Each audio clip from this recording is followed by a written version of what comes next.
Salut les fraudes. Comment ça va les amis? Donc les gars, versus comme d'habitude de Perlimpinpin hein. Ce coup-ci, les gars, l'image, je vous jure, je découvre avec vous. À chaque fois, je me spoil pas hein. Et vu que vous savez que je kiffe Messi, vous mettez toujours des délires avec Messi, soit pour le tailler, soit machin. Allez, premier VS. Oh putain. Ah, s'il a fait que des versus comme ça, ça va faire mal au crâne, je pense. Ah, en vrai, c'est... Putain, deux très très beaux joueurs. Hein. Comment ça, vous voyez pas? Ah, c'est Forlan, l'autre, les gars. Moi, je pense, je vais vous faire un choix, là, ça sera du 55-45 ou un truc comme ça. Parce qu'en vrai, les deux joueurs, bon, c'est kiffant, tu vois. Mais bon, faut bien choisir. Ça va être serré. Mettez-vous d'accord, reste une seconde. Et bah, ça va être Forlan. C'est Forlan. Vous avez choisi Forlan? Bah, les gars, je vais dire l'inverse de vous. Je dis Tevez. Moi, j'ai aimé les deux joueurs, hein. Tranquille, hein. Forlan, putain de joueur, en tête sa Coupe du Monde, même sa carrière, voilà, mais Tevez, les gars, moi je trouve il y avait quand même quelque chose, hein. Dans son parcours et tout, moi je sais pas, Tevez, je dis pas qu'il mérite plus le respect que Forlan, hein, tu vois, c'est pas ce que je veux dire, mais Tevez, il y avait quand même quelque chose aussi, putain, c'est un... Oh, il pesait tellement sur une défense, c'est un Argentin, arrêtez les gars, mais non, mais Forlan, j'adore aussi en soi, les deux joueurs, je pense qu'on aime tous, tu vois, c'est juste, voilà, on me demande un choix, c'est ultra serré, j'avoue, j'ai du mal à me décider, mais vas-y, allez, petite tendance, je vais dire à Tevez. Et dites pas c'est parce qu'il est argentin. Ah, moi je dis Pirlo. Moi je dis Pirlo. Après, c'est pas le même rôle, hein, c'est pas le même rôle, hein, même si après Beckham, il était plus dans l'axe et plus bas, il était plus sur le côté, mais c'est pas le même rôle, c'est dur à comparer, mais il y a cette qualité de passe, etc. Il peut y avoir des similitudes sur ouais, la précision, les coups francs, qualité de passe, etc. Mais Pirlo, pas la carrière de Pirlo, et pas Pirlo, il a fait une carrière exceptionnelle. Même quand Milan, ils l'ont lâché, il va à la Juve, ce qu'il fait à la Juve après et tout, Pirlo, sa carrière, elle est monumentale. Puis Pirlo, il m'a fait une passe D en plus, donc à partir de là, mon palmarès avec Beckham, c'est que j'ai vu son documentaire sur Netflix qui est pas mal au passage, même si comment elle s'appelle, Poche, sa meuf, elle rend ouf dedans, mais tranquille, et mon palmarès avec Pirlo, il m'a fait une passe D sur une magnifique passe avec un appel de fou, donc voilà, puis bon. Petite histoire avec Milan, etc. Puis alors après Beckham, les gars, très bon joueur. Hein. Très bon joueur. Je sais qu'il y en a, souvent ils disent surcoté. Hein. Enfin, je dis pas tout le monde, mais il y en a, ils ont tendance à dire Beckham était surcoté. C'est un très bon joueur, Beckham. Et c'était pas uniquement que des coups de patte, des transversales, sa qualité de passe, etc. C'était un peu plus que ça. Ça fait comme Juninho, où des fois il y en a, il résume casse ses coups francs. C'était plus que ça aussi, tu vois. C'était un très bon joueur, Beckham. Je vous laisse voter, les gars, et moi je vais vous dire après. Bon, c'est deux joueurs de légende. Moi, je sais déjà qui je vais choisir. Et en soi, pour moi, il n'y a pas de mauvais choix. Enfin, voilà. Je sais qui vous allez voter à coup sûr. Oui, voilà, je savais que vous alliez mettre l'âme, donc sans surprise. Je dis pas que vous avez tort, hein, tranquille. Hein, l'âme, carrière monstrueuse. C'est même peut-être arrêté un peu trop tôt, parce qu'il aurait pu continuer un peu assez jeune, on va dire. Parce que le niveau qu'il avait encore, il aurait pu continuer un peu. Mais bon, il a peut-être arrêté au bon moment pour lui, hein, en tout cas. Il avait jugé ça. Non, l'âme, joueur incroyable, j'ai rien à dire. L'un des meilleurs qu'il y ait eu à son poste. Voilà, polyvalent en plus, peut jouer à différents postes, tout, rien à dire. Joueur super intelligent, tout. Après, les gars, et les gars, me dites pas, si je choisis Zanetti, me dites pas c'est parce qu'il est argentin, les gars, il a une histoire avec l'Inter, donc commencez pas à faire les gamins. Les gars, si je suis full objectif, tout ça, l'âme, trop fort, rien à dire. Après, les gars, sur le choix personnel, moi, Zanetti, les gars, il m'a plus impressionné encore qu'un lame. Moi, Zanetti, les gars, le mec, une longévité de malade, un taulier de fou. Je sais pas, il inspirait tellement de confiance, tellement de trucs. Moi, Zanetti, je l'ai trouvé monstrueux. Moi, je l'ai trouvé monstrueux, Zanetti. Et pourtant, les gars, c'est avec l'Inter, tu vois, donc voilà. Mais je reconnais que Zanetti, c'était un monstre. C'était un monstre. L'âme aussi, tu vois, mais encore une fois, c'est personnel. Moi, Zanetti, les gars, il m'a bluffé, il m'a impressionné. Et je sais pas, il dégageait quelque chose, Zanetti, c'est incroyable, quoi. Un sang-froid de fou, tout, je sais pas. Moi, je dis Zanetti. Voilà, choix personnel, les gars. Mais encore une fois, là, pour moi, il n'y a pas de mauvais choix. Et je sais que vous partez sur l'âme et beaucoup partiraient sur l'âme. Mais moi, je pars sur Zanetti. Putain, les gars, là, ça rappelle PES. Hein. Là, les gars, ça rappelle vraiment PES. Là, il nous a sorti un truc. Les gars, c'est le football. Mais ça, moi, ça m'a rappelé PES direct. Ils sont bien, ces versus. La vérité, ils sont bien. Je vais prendre aussi, les gars, Rui Costa. Je vais prendre Rui Costa. Ils me dites pas parce que Milan, tout ça, il est passé à Milan. Bon, ça joue peut-être un peu. Mais voilà, Recoba, les gars, putain de joueur, très beau joueur, super joueur. Et voilà, je sais que Recoba, ça a marqué du monde à juste titre, tu vois. Mais moi, je pars sur Rui Costa. Non, mais c'est deux beaux joueurs, en vrai. Non, c'est pas juste pour Milan, les gars. C'est une question, oui, peut-être un peu d'affect et tout, mais après, ouais, c'est toujours pareil. Mais en tout cas, c'est le football. C'est tout ce que je peux dire. C'est là, il y a du talent, quoi. Personne connaît Recoba. Tout le monde connaît Recoba. Même, je pense, les plus jeunes parmi vous, les gars, même si vous avez pas trop vu jouer et tout, vous savez que c'était un joueur, tu vois, qui avait du ballon et tout. Vous en avez déjà entendu parler. Et du coup, vas-y, je pars sur Rui Costa, les gars. Mais Recoba, joueur magnifique aussi. Joueur magnifique. magnifique aussi, voilà, mais vas-y, je pars sur Rui Costa. Oh putain. Ah ouais, non, mais les choix là aujourd'hui.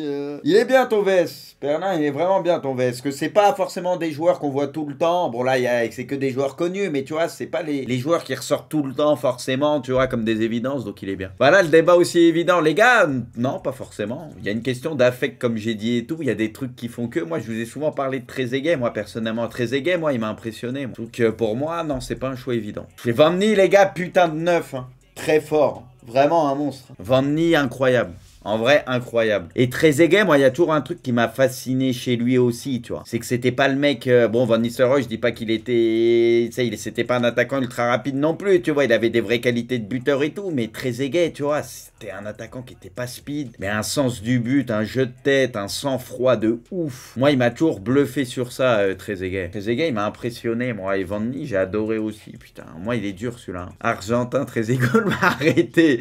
Si jamais je choisis Trezeguet, vous allez me dire c'est parce que il avait aussi les origines et tout, argentin, etc. C'est ça? En vrai, les gars, je comprends que vous choisissiez Van Ney. Je pense que pour beaucoup, je choisirais Van Ney. Intrinsèquement, machin, si tu prends le joueur et tout, je pencherais peut-être plus sur Van Ney. Mais, vas-y, je vais choisir Trezeguet. Moi, Trezeguet, comme j'ai dit, il m'a bluffé. Moi, j'ai beaucoup aimé Trezeguet, les gars, mais vraiment, vraiment. Et voilà, pour moi, Van Nistelrooy, il avait peut-être, si tu prends tout le joueur, etc., plus de qualité que Trezeguet, tu vois, tranquille. C'est pas ce que je dis, mais moi, Trezeguet, je sais pas. Bon, il y a peut-être le truc à l'Euro, le but en or, etc., mais il avait un sens du but qui était incroyable, incroyable, moi je trouve. Et c'est un joueur, je sais pas, à part. Donc vas-y, Trezeguet. Voilà les gars, vous connaissez ma réponse. Les gars, sur cette photo, il y en a un qui a un ballon d'or et l'autre non, les gars. Hein. Bon, moi je prends Cheva, les gars. Je sais que vous allez voter Henry et tranquille, je discute pas vos choix, les gars. Tranquille, hein.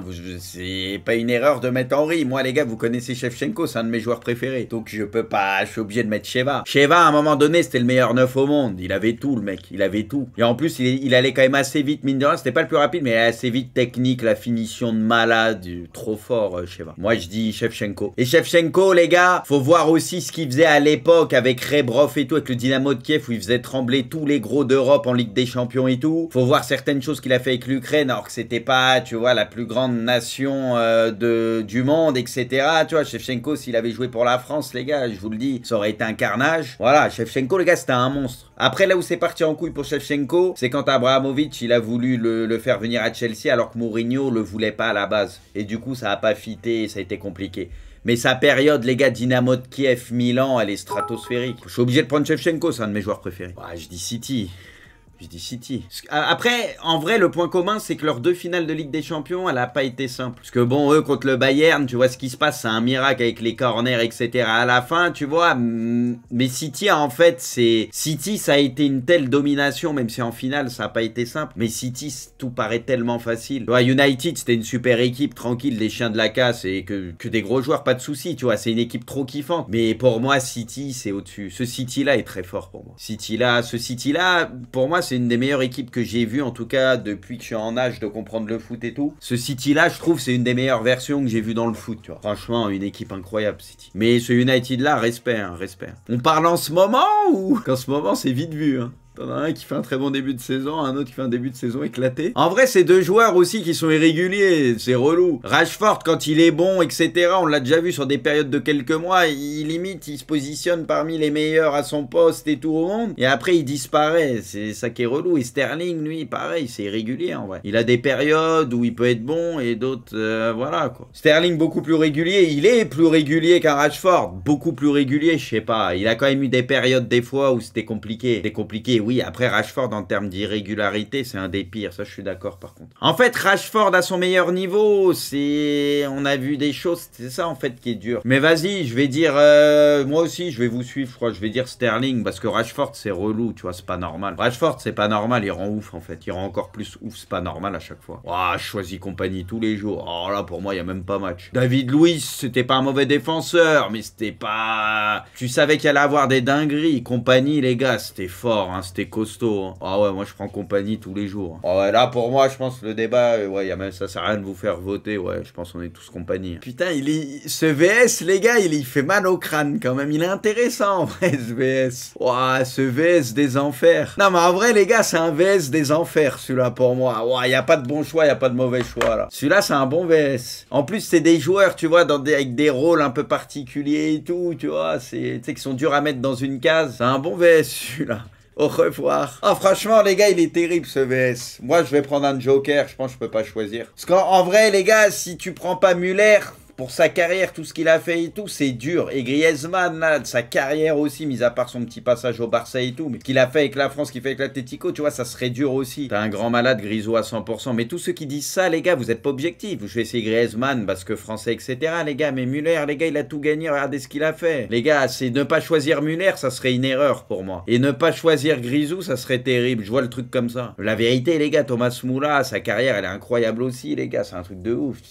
Moi, je mets un Joker, les gars, démerdez-vous, là, je suis incapable de choisir. J'adore Griezmann, son évolution, etc. Un grand respect. C'est un des meilleurs joueurs de l'histoire de l'équipe de France. Ce qu'il fait avec l'Atlético, c'est stratosphérique. Là, il est revenu à un niveau de malade. Et Müller, bon, sa carrière, elle parle pour lui, quoi. Bon, je pense que ça va dire fort Robben. Mais putain. Là, c'est deux gauchers incroyables en vrai. Hein. Et Di Maria, les gars, homme des grands rendez-vous, qui a tout gagné avec l'Argentine, bon, avec le Real et tout, et souvent présent dans les grands rendez-vous. Franchement, les gars, je sais que je pense que ça va voter Robben, mais pour moi, ça peut se discuter un peu. Hein. Ça peut se discuter un peu. Pour moi, il n'y a pas un énorme écart, en fait. C'est ça que je veux dire. Eh, vous avez voté fort Di Maria. Bah, les gars, je vais prendre Robben, moi. Et j'adore Di Maria, et comme j'ai dit, souvent là dans les grands rendez-vous, trop fort, etc.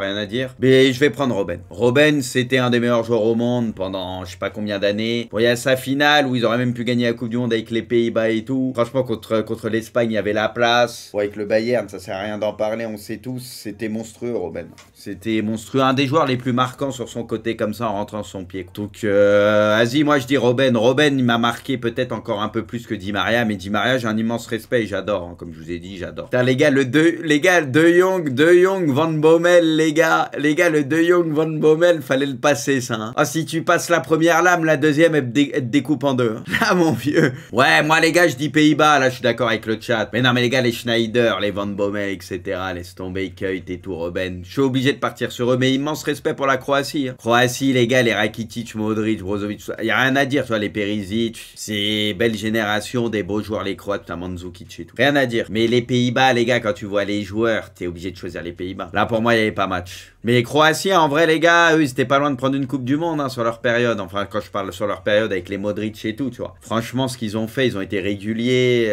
plusieurs fois dernier carré, etc.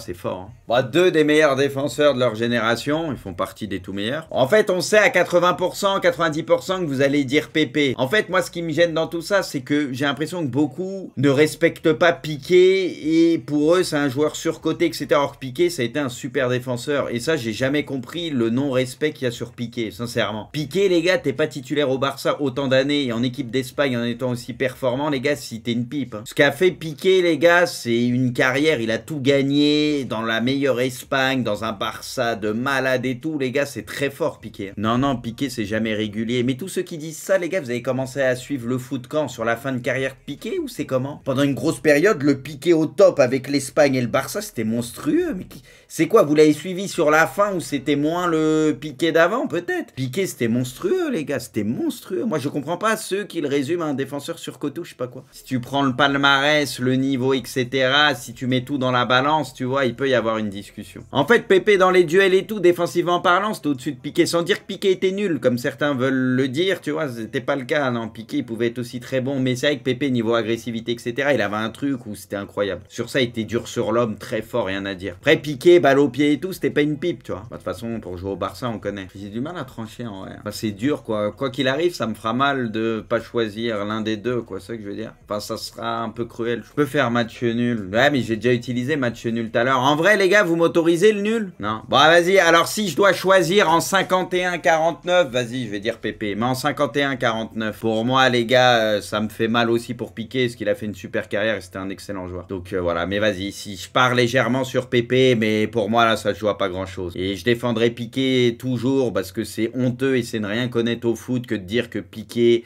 était surcoté, il a fait que 2 bonnes saisons, je sais pas quoi. Ça, c'est ne rien connaître au foot et c'est juste avoir la haine du Barça et de Piqué. Franchement, les gars, c'était des bons VS. Hein. Franchement, Perlin, putain, à part peut-être, allez, il y a eu celui-là où pour moi il y avait pas match. Celui-là pour moi où il y a un écart, mais tranquille, il peut y avoir un peu match, mais il y a un écart. C'est lequel? Ouais, Pirlo, Beckham, où pour moi il y a un écart. Mais le reste, sinon, ça se disputait, tu vois. Non, c'est vrai, il était bien, il était bien. Il y a avec des joueurs, des trucs qu'on n'a pas toujours vus, donc il était très bien. Bien joué à toi.